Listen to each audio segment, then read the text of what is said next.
The amazing drama you're about to see is a matter of human record. You may believe it or not, but the real people who lived this story, they believe it. They know. They took that one step beyond.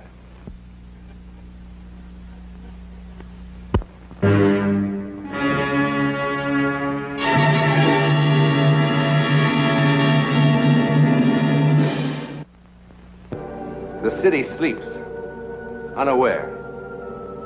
Overhead, the dark clouds move in swiftly, piling up in an angry, churning mass, gathering strength to smash the city with a force it will not soon forget. For the storm will bring much more than wind and rain. Much more. A force far beyond man's understanding. The might of psychic lightning. It is just before dawn of a Wednesday morning. In a moment, lightning, forked lightning, will strike two human beings at two distant points of the city, drawing two complete strangers together with an irresistible force.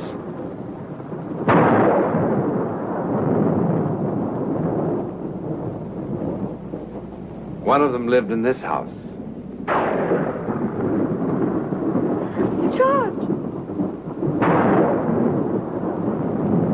George! George, wake up, wake up! Oh, George, it was terrible. What? I saw you dead.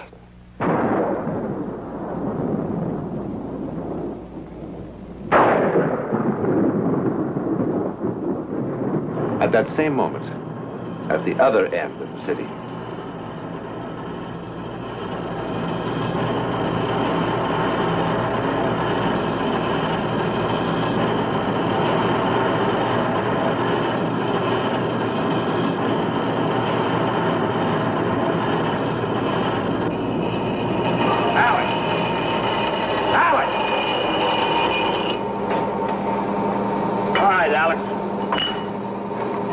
come on.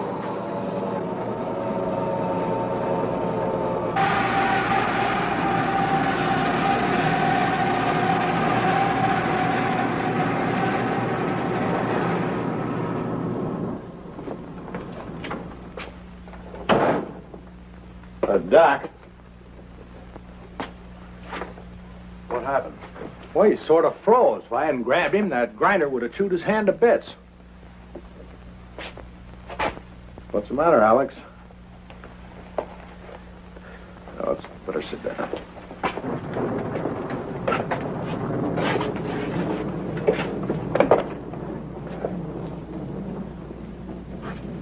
Well, let's see what's wrong with you.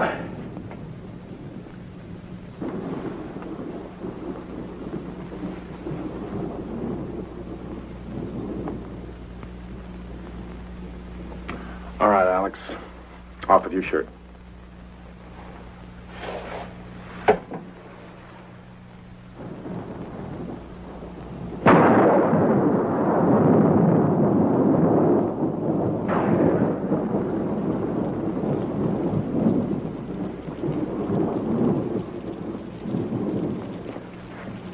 Ellen?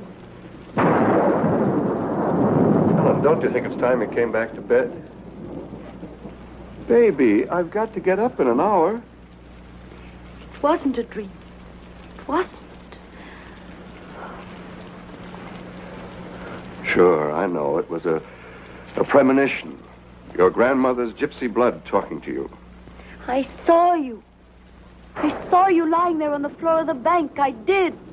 I did. It was as real as anything that ever happened to me. Ellen, baby, darling, we've got to get some sleep. You don't believe me? Sure I do. But you're acting like a child. Everybody has bad dreams. It wasn't a dream. It was different.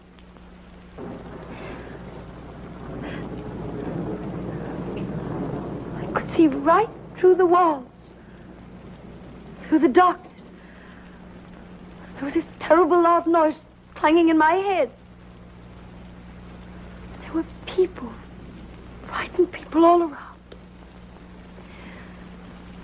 Suddenly you were lying there at my feet. Dead. Have it your way. I'm dead. Now can we go back to bed? Oh, George, you mustn't go in today. You mustn't. Oh, Ellen, promise. for heaven's sake. Promise. Ellen, are you awake? Really awake? Thinking clearly? Are you suggesting that I call the bank and say I won't be coming in today because my lovely wife has a feeling that something terrible will happen to me if I do? Yes, yes, yes. Oh, stop it, Ellen. I'm going back to bed. George, please, I beg. George, I'm so afraid. I'm so afraid. It's all right. It's all right now. It's all right.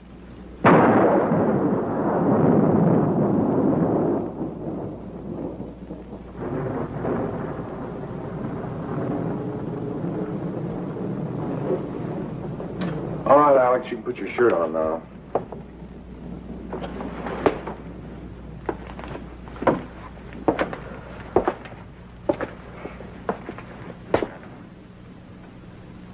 Of course, this is only a preliminary examination.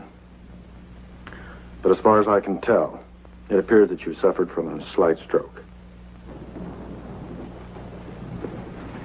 It's not necessarily serious in itself, but it is a pretty good indication of a deteriorating circulatory system. Alex?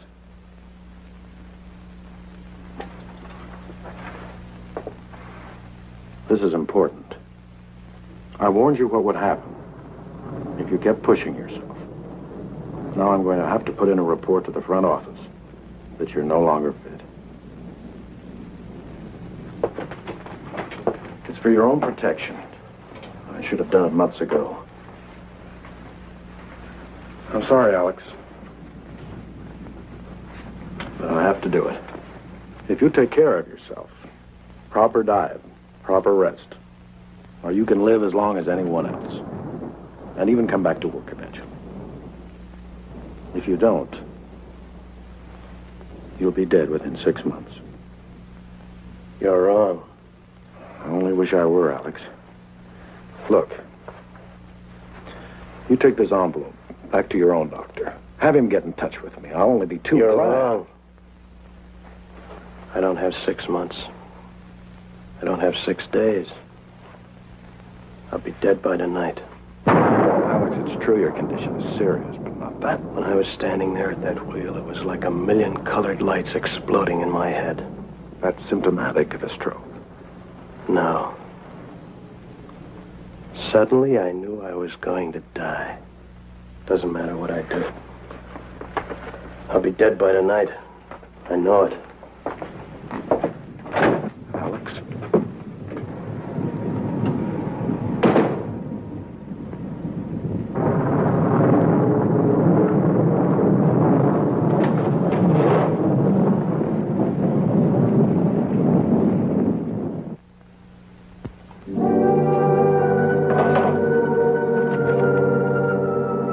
Remember this? The medical history of Alex Peters. This morning, the patient suffered his second cerebral arterial spasm with a left-sided paresis. In other words, a stroke. But was it really a stroke? Or was it a physical reaction to the sudden, unshakable knowledge that he was going to die today? Well, today is still young. And as Alex Peters wanders the morning streets in search of some plan for his last hours on this earth, across town, the second part of the double premonition is having quite a different effect. Across town, George Chambers has finally quieted his wife's hysteria. He has agreed to spend the day at home, but only to humor her. He knows there can't possibly be anything in her foolish premonition. Not possibly. I can't explain it any better than I already have. All I know is it was clearer than you are right now. All right, but you were asleep. Now, what makes you so sure it wasn't a dream? Because it wasn't. I ought to know the difference. Then what do you call it? You said the word premonition. Hello? Oh, hello, Phil. Good morning. No, he hasn't left yet. I was going to call you. George won't be coming in today. Oh, it's nothing serious. Will you tell Mr. Masterson that George isn't available? Let me talk to him. Phil, what's this about Masterson? Today? But he wasn't due until next Monday. I see. What time? I'll be right down. George, you promised. I know, but this is terribly important. Important? More important than your life? Oh, stop being so childish. Why can't someone else take care of Masterson's business? No, nobody can. Why not? Because he's a federal bank examiner, that's why. So? So what would he do if you really were sick? What would we do if I were suddenly in jail? No, don't worry, darling. I can fix it. I just need a little time. That's why it's so important. What's wrong? Well, where do you suppose all the money came from? You like this house, don't you? You like the fur coats, don't you? You like the free trips to Europe every summer, don't you? George. Don't worry. I can fix it.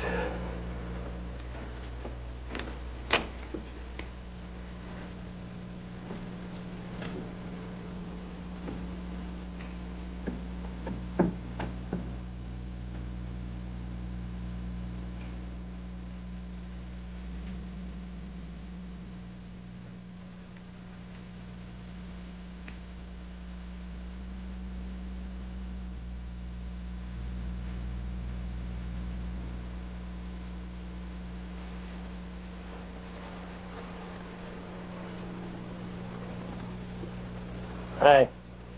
Good morning.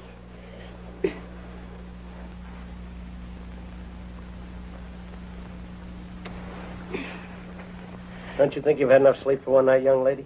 Why? What time is it? 9:30? Why didn't you wake me? Well, I just got home. How come? I had some things to do. Where'd you have breakfast? I didn't. Why should I when I've got such a good cook at home? Hey, school. What am I going to do about school? Would you really mind very much missing one day? Well, not really. Come on in. I'd love some coffee.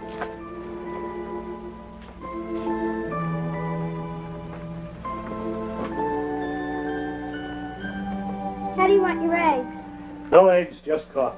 How come? I'm not very hungry. But you can't live on just coffee. Don't you worry about me.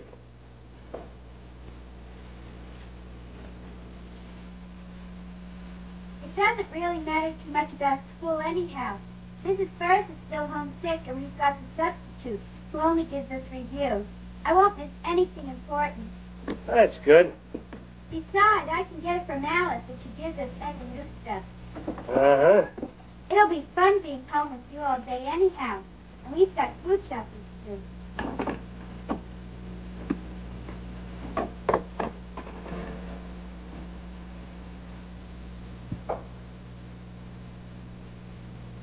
It'll take me 2 minutes.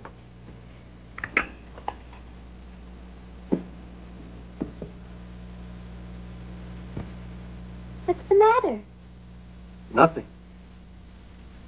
Why are you looking at me like that? How am I looking?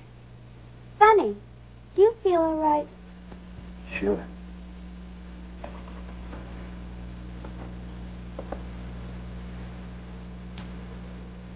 You know something? I like you. Me too.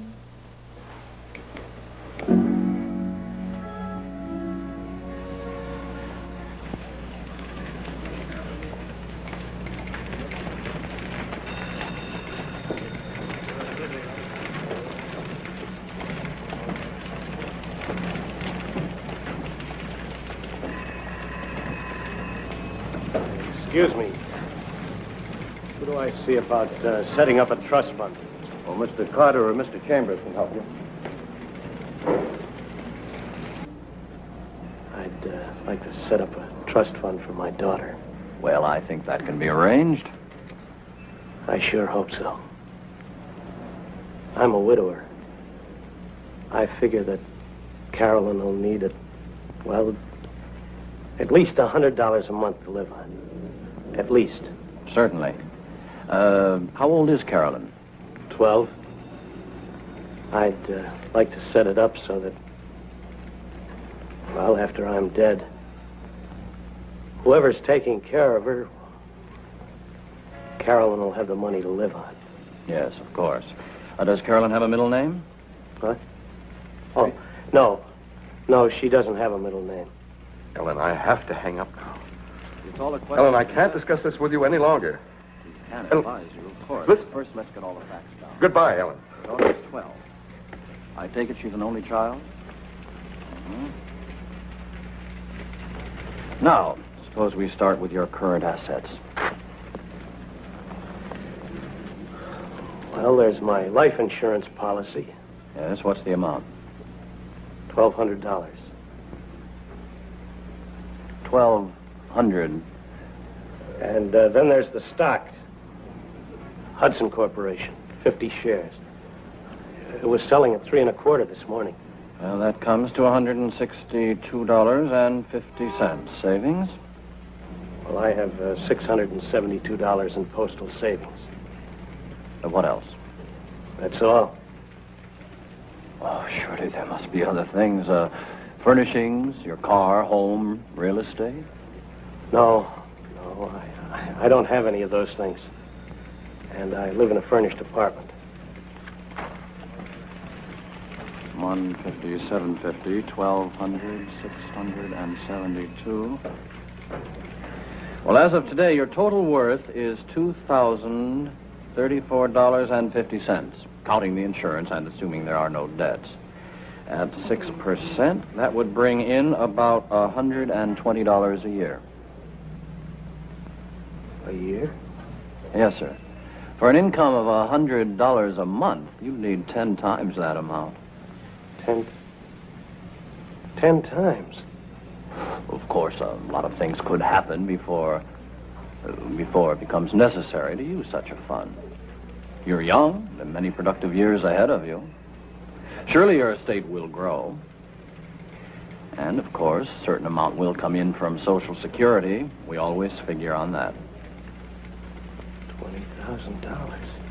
I'm afraid that... Bill, let me have a conditional sales contract. I've run out of them. Sure.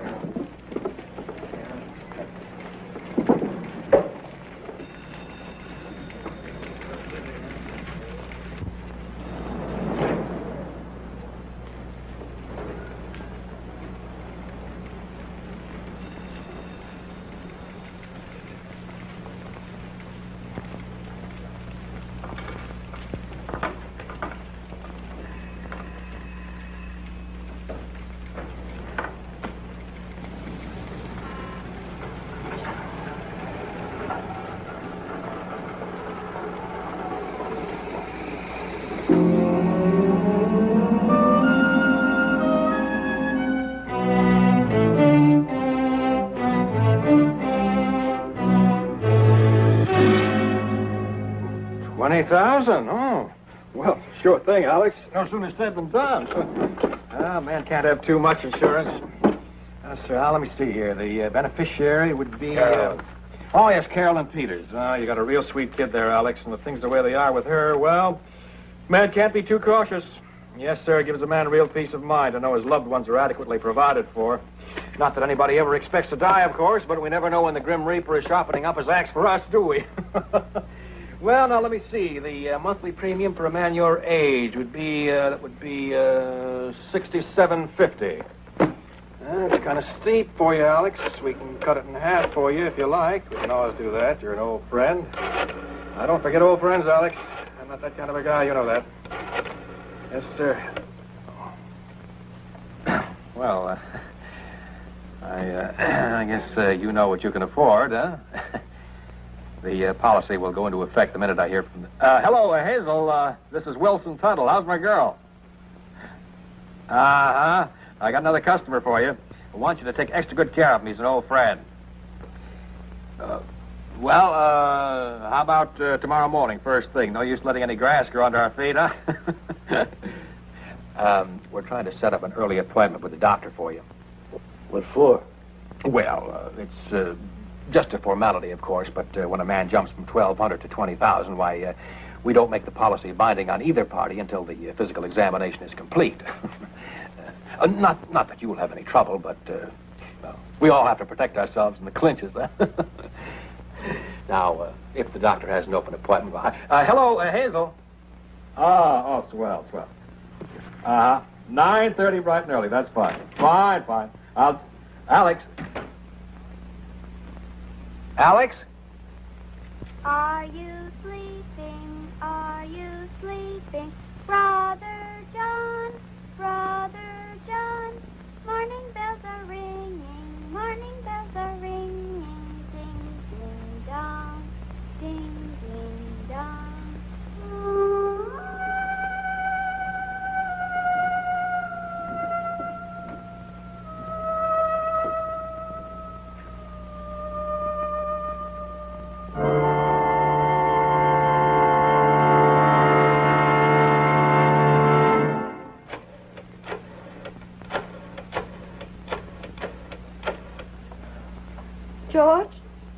George, please listen to me, please. George, I tried not to call. But the feeling's suddenly stronger than ever that now, right now, the terrible thing that's going to happen has started. George, unless you... George, don't hang up on me. George, please listen.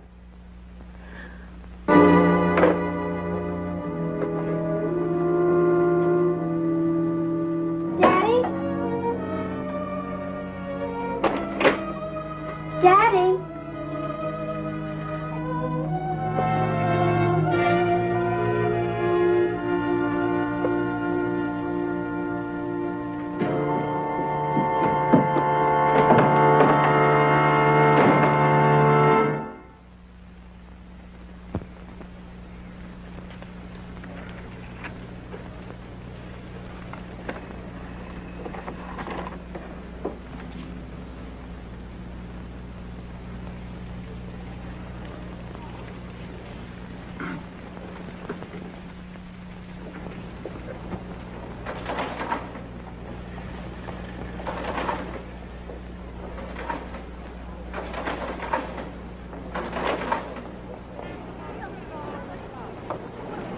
Hurry. Harris, I want you to deposit this in the name of Wilson Barrington. Right away, please.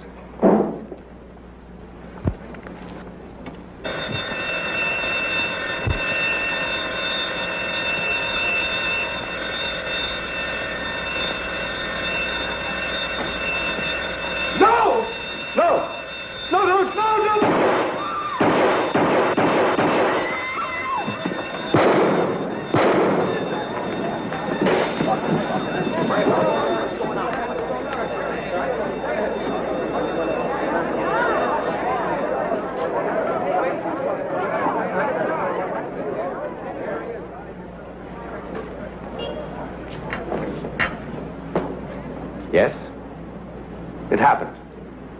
Just as you saw it, it happened. But why? Well, fate, destiny. What other words are there? Certainly it was destiny for George Chambers and Alex Peters to cancel out each other's lives. That's not a very satisfactory answer, is it? But what other answer is there? I mean, that we know about.